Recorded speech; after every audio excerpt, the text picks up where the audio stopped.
आप सभी को ओके दर्शन एकेडमी में स्वागत है। क्लास 10th प्रश्न वाले 7 से 1 है। प्रश्न संख्या 3 है। इस सवाल को सॉल्व करेंगे बहुत ही आसान भाषा में। वीडियो को अंत तक देखें।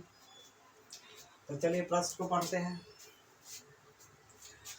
निर्धारित कीजिए कि क्या बिंदु 1,5, 2,3 और -2, -11 संरेखी है। तो संरेखी का भी सूत्र है, तो इसको संरेखी सूत्र से बनाएंगे। बहुत सिंपल सा सूत्र है, बहुत ही आसान सूत्र है।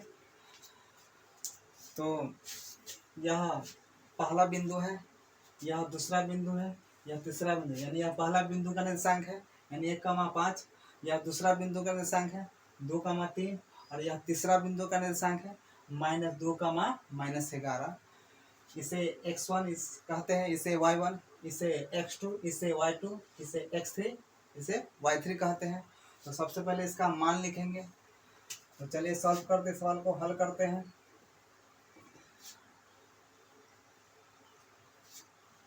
x1 के मान कितना है 1, तो 1 लिख दिए।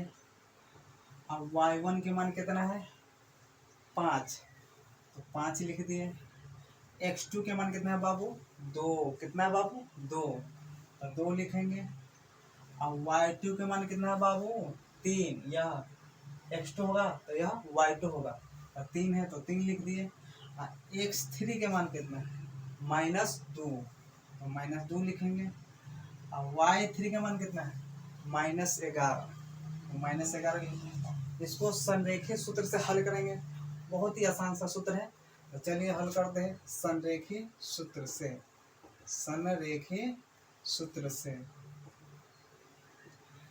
x1 into y2 minus y3 plus x2 into y3 minus y1 plus x3 into y1 minus y2 बराबर में 0। यही है संरेखी सूत्र। यानी ब्रैकेट में जितना भी रहेगा सब y वाला रहेगा, ब्रैकेट में जितना भी रहेगा सब y वाला रहेगा। अब ब्रैकेट से जो बाहर है वह x वाला रहेगा। अब यहाँ पर 1 है, यहाँ पर 2 है, तो 1 के बाद 2 आता है तो 2 लेंगे। अब 2 का क्या आता है 3, तो 3 को घटा देना। यहाँ अगर 2 यहाँ ब्रैकेट में यहाँ 2 आ रहा है तो यहाँ 3 को घटा देना। यहाँ पर x2 है, यानी 2 का 3 आता है तो यहाँ ब्रैकेट वाले y को लेना है, तो 2 का 3 आता है तो 3 लिखेंगे। और 3 के बाद 1 लेंगे, 1 को घटा देंगे। यहाँ पर x3 है तो 3 के बाद 1 आएगा तो 1 में से यानी 2 को घटा देना। बहुत ही सिंपल सा सूत्र है। चलिए इसका मान लिखते हैं। तो x1 के मान कितना है बाबू 1, तो 1 लिख दिए। यहाँ गुना है तो गुना लिख दिए। और y2 का मान कितना है 3, तो 3 लिखेंगे। और y3 का मान कितना है -11, तो नियम है सूत्र वाला माइनस, यानी ये सूत्र वाला माइनस और मान वाला माइनस, ये सूत्र वाला माइनस और मान वाला माइनस दोनों मिलकर हो जाएगा यानी प्लस। ये भी माइनस में है, ये भी माइनस में है, तो दोनों मिलकर हो जाएगा प्लस। y3 का मान 11 है तो 11 लिखेंगे। x2 का मान कितना है 2 + 2 कितना है बाबू 2, तो +2 लिख लिए। यहाँ गुना है तो गुना। और y3 का मान कितना है तो -11, तो -11 लिखेंगे। और y1 के मान कितना है 5, तो यहाँ माइनस है तो माइनस लिख लिए। और y1 का मान कितना है तो 5, तो 5 लिख लिए।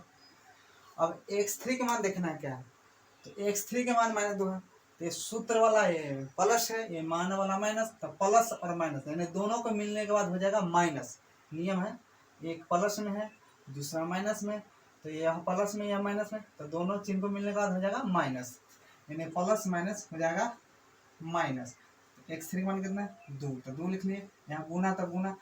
और y1 का मान कितना है 5, तो 5 लिखेंगे। यहाँ पर माइनस माइनस लिख दें। और y2 का मान कितना आ रहा था 3, तो यहाँ 3 लिख देंगे और बराबर में 0, यानी कि ये सभी का मान 0 के बराबर आ जाए 0 तो संरेखी होगा, और नहीं आएगा 0 तो संरेखी नहीं होगा। तो सबसे पहले ब्रैकेट का ही काम करते हैं। तो यहाँ दोनों प्लस में है तो जोड़ देंगे क्योंकि प्लस वाला जोड़ प्लस में आता है। यह दोनों माइनस में है तो माइनस वाला को भी जोड़ देंगे क्योंकि माइनस वाला जोड़ माइनस में आता है। यह प्लस में यह माइनस में, यानी 5 प्लस में है 3 माइनस में है, तो प्लस माइनस को हमेशा घटाए जाते हैं। तो जिसमें से घटाते उसी का चिन्ह लिखते हैं। प्लस माइनस को चिन्ह बोलते हैं, क्या बोलते हैं बाबू? प्लस माइनस को चिन्ह बोलते हैं। तो चलिए सबसे पहले ब्रैकेट के काम करते हैं, सबसे पहले ब्रैकेट वाला को काम करते हैं। तो एक लिखा, गुना है तो गुना 11 प्लस 3 यानी 14 हो जाएगा। कितना हो जाएगा बाबू? 14। यहाँ प्लस 2 है तो प्लस 2 लिखेंगे, यहाँ गुना है तो गुना लिख दिए। अब -11 -5 यानी -16 हो जाएगा, क्योंकि माइनस वाला जो माइनस में आता है, जैसे मान लीजिए -7 और -3 -10 होगा, क्योंकि माइनस वाला को जोड़ते हैं तो माइनस में ही आता है। किस में आता है? माइनस में आता है। तो उसी तरह से -11 -5 -16 हो जाएगा। यहाँ माइनस है तो माइनस लिखेंगे, यहाँ 2 तो 2 लिख लिए, यहाँ गुना। अब यह प्लस में या माइनस में, तो प्लस माइनस हमेशा घटाया था, तो 5 में से 3 घटाया तो कितना होगा? 2 होगा। अब बराबर में 0। अब यहाँ पर गुना काम हो रहा है। क्या हो रहा है बाबू? गुना का काम हो रहा है। किसका काम हो रहा है? गुना का। तो ये दोनों गुना में आ रहा है, ये भी दोनों गुना में आ रहा है, ये भी दोनों गुना में आ रहा है, क्योंकि यहाँ गुना लगा हुआ है। दोनों के बीच में गुना का चिन्ह है तो गुना करेंगे, ये दोनों के बीच में गुना का चिन्ह है तो गुना करेंगे, यहाँ भी दोनों के बीच में गुना है तो गुना काम करेंगे। तो सबसे पहले चिन्ह को गुना करते हैं, तो प्लस माइनस को चिन्ह कहते हैं। चलिए 1 से 14 में गुना करेंगे तो 14 हो जाएगा। अब 2 प्लस में है, 16 माइनस में, तो प्लस गुना माइनस क्या होता है? माइनस होता है। गुना के चिन्ह के नियम, प्लस गुना माइनस क्या होता है? माइनस होता है। अब 16 से 2 में गुना करता तो 32 हो जाएगा। अब देखिए यह माइनस में या प्लस में, तो माइनस गुना प्लस क्या होता है? माइनस होता है। और 2 दूनी 4, अब बराबर में 0। गुना के चिन्ह के नियम अनुसार माइनस गुना प्लस क्या होता है? माइनस। गुना कर दिए 2 दूनी 4। अब 14 लिख लिए, क्योंकि प्लस वाला एक ही होता है, 14 उतार दिए। अब -32 और -4 कितना हो जाएगा बाबू? -36 बराबर में 0, क्योंकि माइनस वाला जो माइनस में आता है, तो -32 और -4 हो जाएगा -36। कितना हो जाएगा? यह प्लस में यह माइनस में, तो प्लस माइनस को हमेशा घटाया जाता है, तो जिसमें से घटाते उसी का चिन्ह लिखते हैं। तो चले घटाते हैं, तो 6 में से 4 घटाएंगे तो 2, 3 में से 1 घटाएगा तो 2, या माइनस है तो माइनस लेंगे, बराबर 0। यहाँ पर माइनस क्यों लिखे? क्योंकि 36 में से घटा रहा है, क्योंकि 36 किस में आ रहा है? माइनस में आया, इसलिए क्या लिखे? माइनस में लिखेंगे। किस में आ रहा है 36? माइनस, तो माइनस ही लिखेंगे, क्योंकि माइनस में घटाते हैं। माइनस में घटाएगा तो माइनस लिखेंगे, और प्लस में घटाए तो प्लस लिखते हैं, इसलिए माइनस घटाए तो इसलिए माइनस। यानी यह -22 बराबर 0, यानी 0 के बराबर नहीं है, तो यह संरेखी नहीं है। यहाँ पर -22 बराबर 0। अगर यहाँ पर 0 आ जाता है, 0 बराबर 0, तो संरेखी होता है, लेकिन 0 का बराबर नहीं आ रहा है, इसलिए यह संरेखी नहीं है। यह तीनों बिंदु संरेखी नहीं है। लिखेंगे अतः बिंदु 1,5, 2,3 और -2, -11 संरेखी नहीं है। संरेखी नहीं है। संरेखी कब होता है? जब यहाँ पर 0 आ जाता है, 0 बराबर 0, तब संरेखी होता है। 0 नहीं आ रहा है, इसलिए संरेखी नहीं है।